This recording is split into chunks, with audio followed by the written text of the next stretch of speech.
Outubro Rosa é uma campanha mundialmente conhecida e serve para alertar as mulheres da importância do autoexame das mamas. Segundo o INCA, o Instituto Nacional do Câncer, ele é o segundo câncer que mais mata mulheres no mundo todo. A boa notícia é que quando é diagnosticado no começo, ele tem 100% de chances de cura. E na maioria das vezes, as mulheres que descobrem que elas estão com a doença.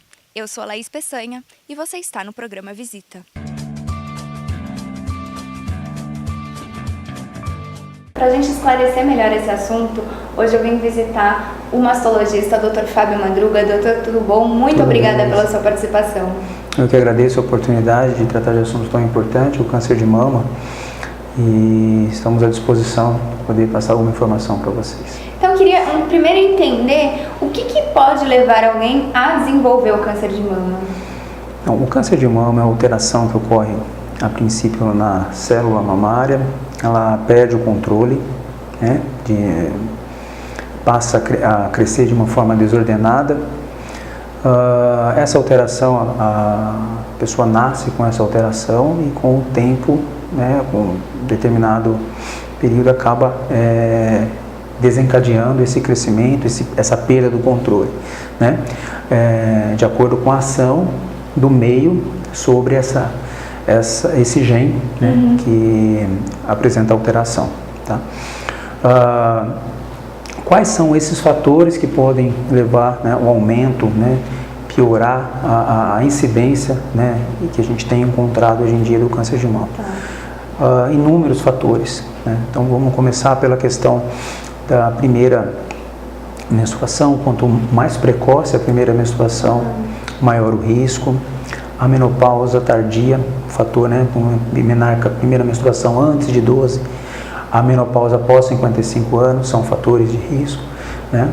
A questão da obesidade, o sobrepeso, o sedentarismo, tá? O álcool, tá? São todas substâncias, são todas situações que podem levar a esse aumento, tá? O fato de ser mulher, né, tem um risco maior. Temos uma incidência de 100 mulheres para um caso de câncer de mama. Nossa. No homem, tá?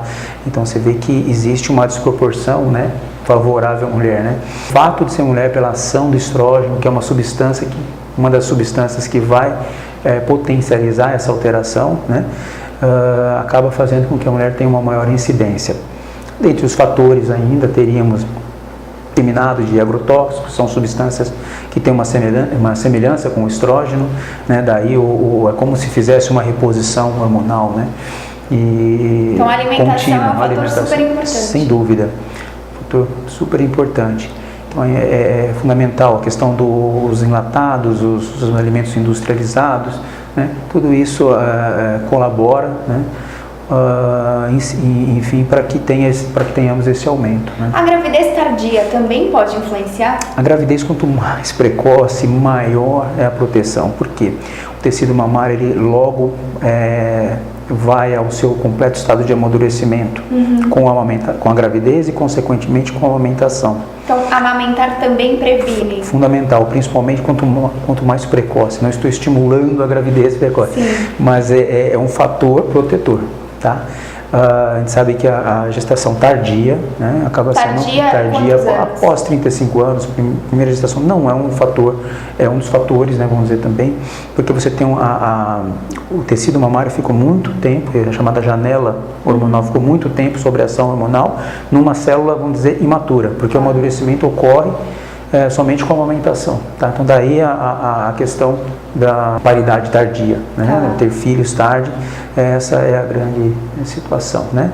Mas com relação à genética, o que a gente precisa observar e qual o grau de parentesco? Então, com relação à genética, 10 a 15% dos tumores, né, eles teriam uma relação familiar, portanto 85%, né, não teria nenhum antecedente. Então você vê que o fato de não ter um caso familiar não significa que a mulher estaria imune ao câncer de mama, né? E em si, tendo o caso familiar, aumentaria. Dentro do caso familiar e genético, você teria uma pequena diferença, né? Os tumores genéticos seriam em torno de 5%, mais ou menos. Tá? Então seriam aqueles tumores manifestados em idade precoce, abaixo de 40 anos, abaixo de 50 anos. Então você teria que ficar atento principalmente aos tumores correlacionados, por exemplo, tumor de mama, tumor de ovário, tumor de intestino, tumor de pâncreas. Então são tumores que chamam a atenção para alguma, em idade precoce, né? Chama a atenção para alguma alteração com relação à mama também. Tá? Então é uma situação de alerta. Tá? Hoje existem os testes genéticos, cada vez com a possibilidade maior, preço acessível, inúmeras possibilidades, né, de se realizar e se descobrir, né, mediante vários casos familiares de primeiro grau, idade precoce. Então é o primeiro grau que a gente tem que explicar. O mais importante seria o primeiro grau. E sobretudo a idade em que ocorreu, ou uma situação também que aumenta o risco, seria o câncer de mama bilateral, né? Em alguém, algum familiar próximo, mãe, irmã, né? Tia em primeiro grau, abaixo de 50, abaixo de 40, com um tumor de mama bilateral, é um fator de muita preocupação no intuito, no sentido de aumento de risco, né?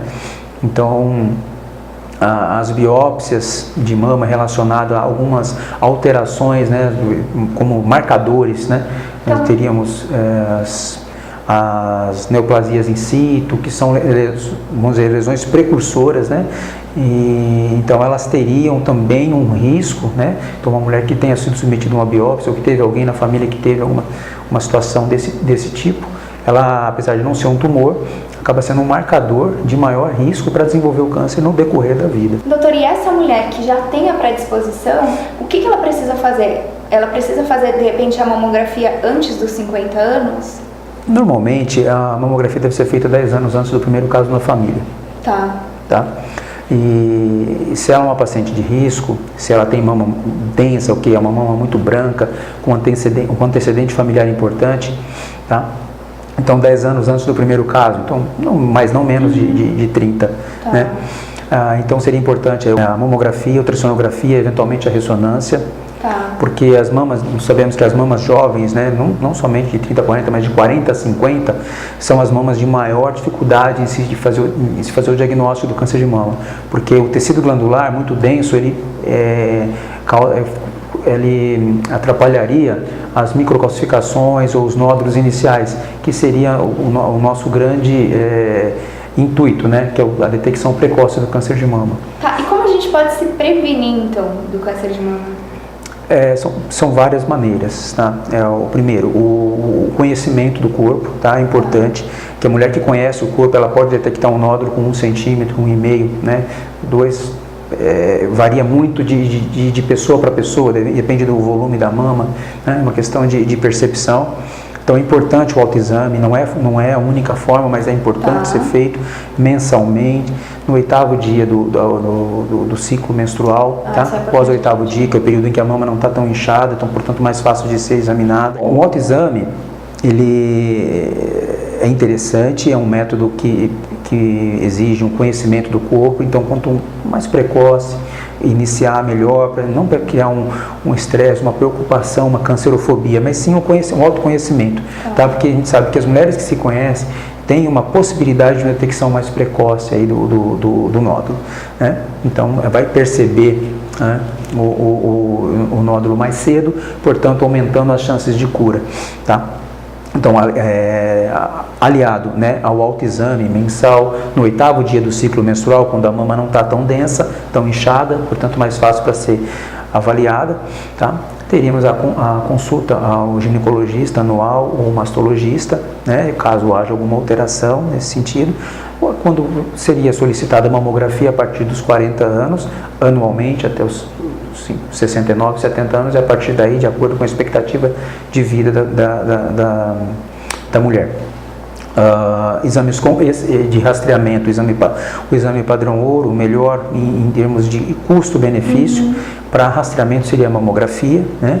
A gente tem aí, no caso, em torno de 30%, né? Os trabalhos divergem um pouco, mas em torno de 25%, 30% na redução da mortalidade, que é a nossa intenção, né? Que a gente quer fazer o diagnóstico cada vez mais precoce. Então, dado essa facilidade do método, né? Essa possibilidade do método em detectar o tumor numa fase mais precoce, ele dá essa oportunidade de uma diminuição em torno de 25 a 30% da mortalidade. Tá? A gente sabe que não é um exame perfeito, ele existe a sua falha, em torno de 15 a 20% de falha, e essa falha é maior quanto mais jovem o paciente, né? Quando os pacientes, ou então, independente da idade, mas sobretudo do padrão da mama, né? Como eu disse, o padrão denso, o padrão glandular, o padrão muito branco, dificulta a visualização das lesões iniciais. Tá? Então é importante que a mamografia seja complementada, nesses casos, com ultrassonografia e, eventualmente, a ressonância magnética. Tá. O senhor falou dos nódulos, mas tem algum outro sintoma que não os nódulos para a mulher descobrir que ela está com esse câncer? Você tem os sinais, você teria retração de pele, você teria descarga sanguínea ou transparente, uniductal, unilateral. Saindo dos seios. Unilateral, exatamente. Unilateral, espontânea, transparente ou sanguínea. Tá? É aquele sanguinho que às vezes aparece no sutiã pela manhã. Tá? Então, esse é um sinal de alerta, sobretudo se a mulher tiver mais de 50 anos, que é a idade no qual o câncer de mama tem uma maior incidência. Tá? Então, o nódulo perceptível ao autoexame ou o exame ginecológico, a palpação da mama, a mamografia, a descarga sanguínea ou láctea, a retração do mamilo ou a retração da pele. É importante informar que todos esses sinais, eles podem ser observados no autoexame. Tá? Como eu disse, no 8º dia do ciclo, a mulher de frente ao espelho faz a primeira parte do exame, que seria a inspeção. Procura elevar os braços, para fazer, em busca exatamente de alguma área de ondulação, retração, principalmente da região do mamilo, onde existe o tumor. Ele pode tracionar o mamilo, tá? E se não for é lógico que nem toda retração significa que existe um tumor embaixo, porque existem as retrações constitucionais, né? Então é importante saber desde quando tem aquela retração, ou se é uma retração aguda, tá?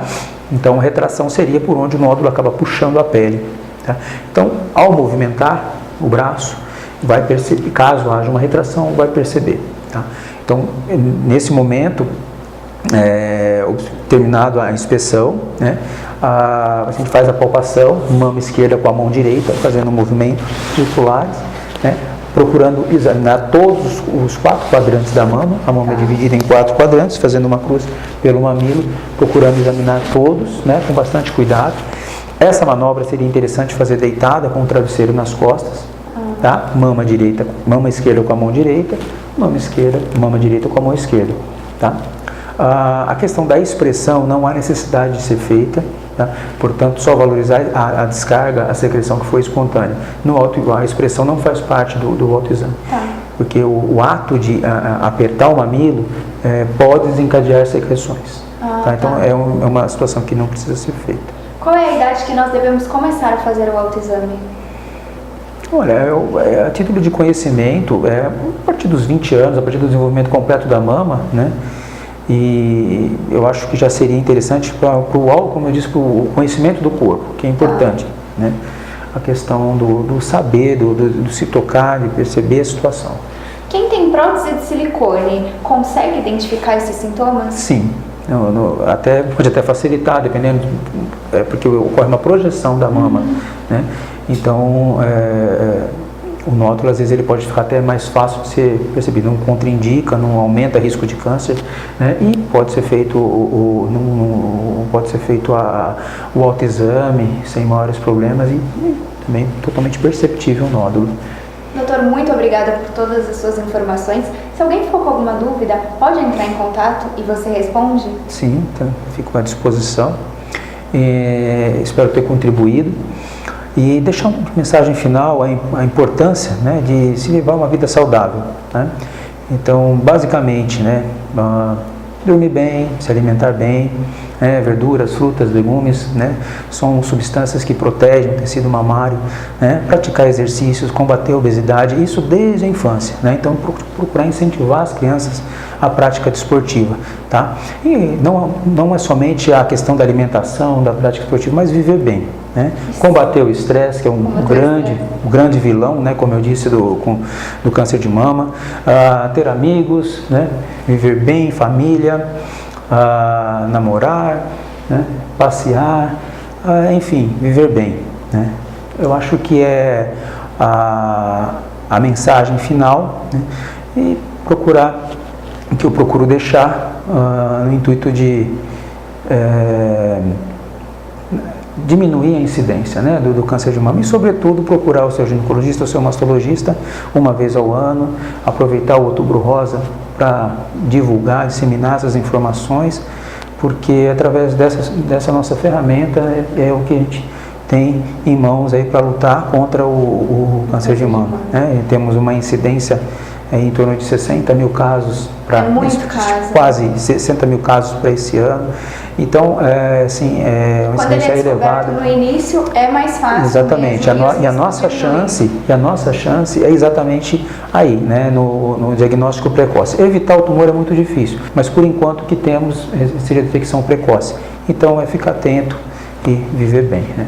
Muito obrigada. Espero que vocês também tenham gostado. Não deixem de fazer o autoexame. Compartilhem esse vídeo para que essas informações cheguem ao maior número de mulheres possíveis. Muito obrigada pela companhia de sempre. E eu gostaria de agradecer também a todos os parceiros e patrocinadores deste programa. Então, queria agradecer a Loja Meia-Noite pelos looks, a Alessandra Haddad pelas joias, a Paola Puccinelli pelo cabelo e pela maquiagem e a toda a equipe, a filmagem e edição da Bruna Alessandra. E agora você fica com uma dica de inglês. Um beijo e até a próxima visita. Hello guys, how are things? Meu nome é Cecília, sou professora da Personal English. A dica de hoje é: estabeleça objetivos do seu aprendizado, traça metas através de disciplina e frequência nos estudos de língua inglesa. Venha assistir a uma aula conosco. Bye!